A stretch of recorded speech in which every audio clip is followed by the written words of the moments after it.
Ah là là, mes enfants, quelle histoire! J'ai eu une de ces peurs. Oh, si vous saviez ce qui vient de m'arriver. Vous voulez peut-être que je vous raconte mon histoire. Eh bien voilà, je m'appelle l'abbé Martin. Je suis le curé de Cucugnan. Vous savez où c'est Cucugnan? Eh bien, Cucugnan, c'est un petit village dans le sud de la France. Et moi, l'abbé Martin, je suis le curé de Cucugnan.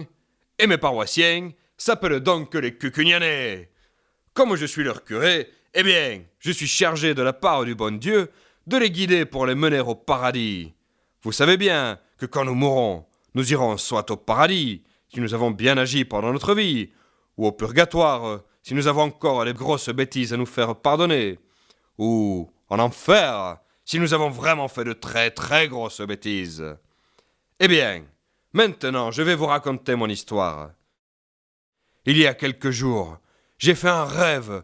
Ah là là, rien que d'y penser, j'en ai encore le frisson. Au début, c'était bien.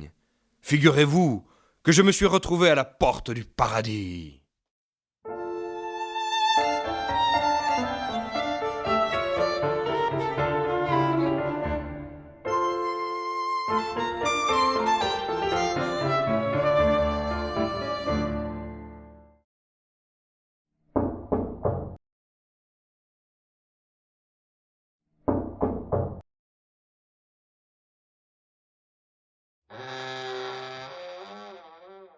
Tiens, c'est vous, mon brave monsieur Martin. Quel bon vent, et qu'y a-t-il pour votre service? Grande Saint-Pierre, vous qui tenez le grand livre et la clé, pourriez-vous me dire, si je ne suis pas trop curieux, combien vous avez de Cucugnanais en paradis? Je n'ai rien à vous refuser, monsieur Martin. Attendez-moi ici, que je consulte mon grand livre. Voyons un peu. Cucugnan, disons-nous. Cucugnan, nous y sommes. Cucugnan, ah. Mon brave monsieur Martin, je suis bien désolé. La page est toute blanche. Pas une âme. Il n'y a personne de Cucugnan au paradis. Pas plus de Cucugnanais que d'arêtes dans une dinde. Comment? Personne de Cucugnan ici? Personne? Ce n'est pas possible. Regardez mieux. Personne, saint homme. Venez vérifier vous-même si vous croyez que je plaisante. Mon Dieu, ce n'est pas possible. Et pourtant, c'est ainsi, monsieur le curé. C'est bien triste, je le reconnais. Mais le purgatoire n'est pas éternel, et après quelque temps, ils en seront délivrés pour jouir enfin du bonheur du paradis. Oui, je sais, mon bon Saint-Pierre, mais ça veut dire que je n'ai pas réussi à les guider correctement sur les chemins du ciel. Allons, monsieur Martin, il ne faut pas ainsi vous mettre le cœur à l'envers, car vous pourriez en avoir quelques mauvais coups de sang. Ce n'est peut-être pas votre faute, après tout. Ah, par charité, grande Saint-Pierre, faites que je puisse au moins les voir et les consoler. Bien sûr, mon ami, mais tenez, prenez ces chaussures, car les chemins ne sont pas beaux pour aller au purgatoire. Pour s'y rendre, c'est très simple. Cheminez droit devant vous. Au fond, vous trouverez une porte d'argent, toute constellée de croix noires. Vous frapperez, on vous ouvrira. Allez, adieu, monsieur le curé. Tenez-vous sain et gaillardet.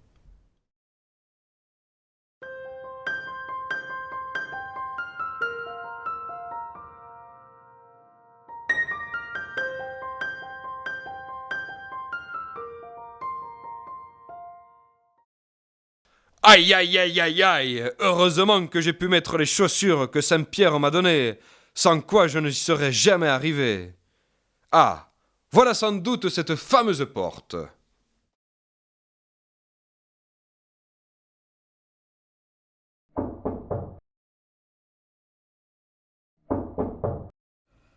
Qui frappe? Eh bien, c'est moi, l'abbé Martin, le curé de Cucugnan. De...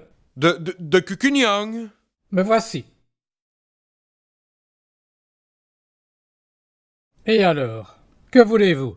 Et que demandez-vous?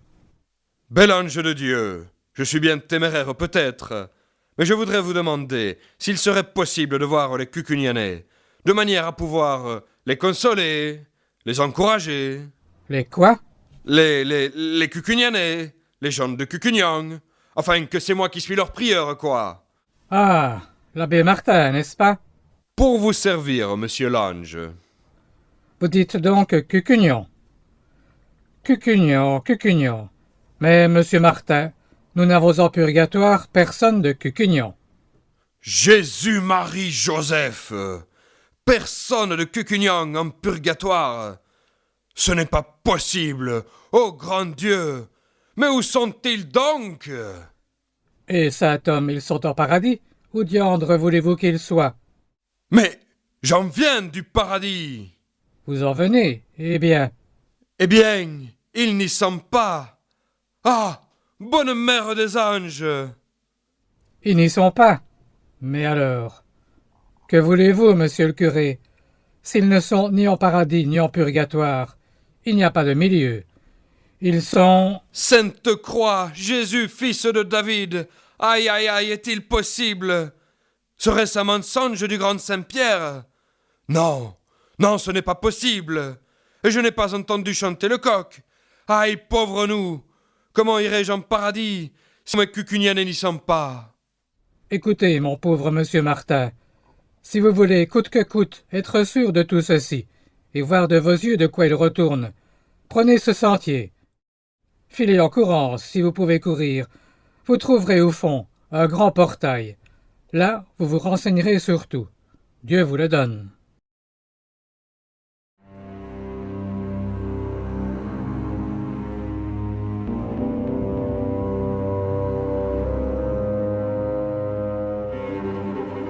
C'était un long sentier, tout pavé de braises rouges. Je chancelais comme si j'avais bu. À chaque pas, je trébuchais. J'étais tout en eau. Chaque poil de mon corps avait sa goutte de sueur. Et je haletais de soif. Mais, ma foi, grâce aux souliers que le bon Saint-Pierre m'avait prêtés, je ne me brûlais pas les pieds. Je suais à grosses gouttes. Et pourtant, j'étais transi. J'avais le frisson. Mes cheveux se dressaient. Je sentais le brûler, la chair rôtie. Quelque chose comme l'odeur qui se répand dans notre Cucugnan quand Éloi, le maréchal, brûle pour ferrer la botte d'un vieil âne. Je perdais haleine dans cet air puant et embrasé. J'entendais une clameur horrible, des gémissements, des hurlements et des jurements.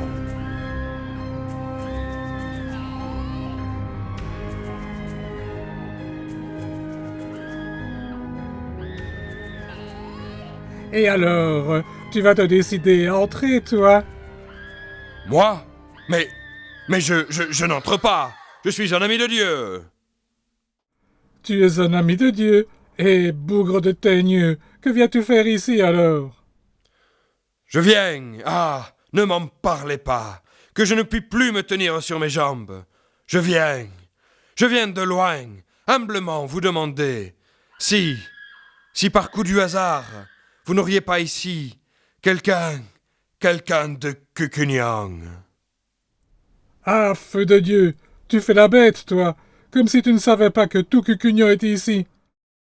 Tiens, les corbeaux, regarde, et tu verras comme nous les arrangeons ici, tes fameux Cucugnanais. Et je vis, au milieu d'un épouvantable tourbillon de flammes, le grand Coq-Galine. Vous savez bien, Coq-Galine qui ne pensait qu'à boire et à s'empiffrer, et qui jamais ne faisait la moindre aumône aux mendiants. Je vis Catharinet, cette petite gueuse, avait son nez en l'air, qui mentait à ses parents et qui passait tout son temps avec les garçons.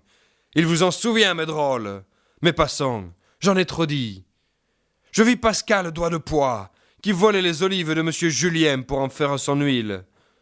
Je vis Babette la glaneuse, qui refusait toujours d'obéir à ses parents et à ses maîtres, et qui se cachait pour ne pas travailler. Je vis maître Graspasie, qui se mettait si souvent en colère, et qui frappait sans cesse la pauvre Adrienne. Et Dauphine, la laitière, qui volait ses clients en rajoutant de l'eau dans le lait qu'elle leur vendait. Et le tortillard, qu'on ne voyait jamais à l'église, et qui mangeait comme un glouton pendant le carême. Et Coulot et Zette, qui jamais ne se confessaient. Et Jacques, qui allait se servir dans le porte-monnaie de ses parents. Voilà, mes amis, le rêve affreux que le bon Dieu m'a fait faire voilà quelque temps. Heureusement, quand je l'ai raconté à mes cucugnanais, ils ont bien compris qu'ils devaient changer leur conduite. Et le samedi suivant, tous, sans exception, sont venus se confesser, les uns après les autres, pour demander pardon à Dieu pour leurs péchés. Et le dimanche suivant, à la messe, tous purent recevoir dignement Jésus dans la Sainte Hostie. Depuis ce dimanche mémorable, le parfum des vertus de Cucugnan se respire à 10 lieues alentour. Et figurez-vous que la nuit dernière, j'ai rêvé que, suivi de tout mon troupeau, je gravissais en resplendissante procession, au milieu des cierges allumés, d'un nuage d'encens qui embaumait, et des enfants de chœur qui chantaient Te Deum, le chemin éclairé de la cité de Dieu. C'est aussi la grâce que je vous souhaite.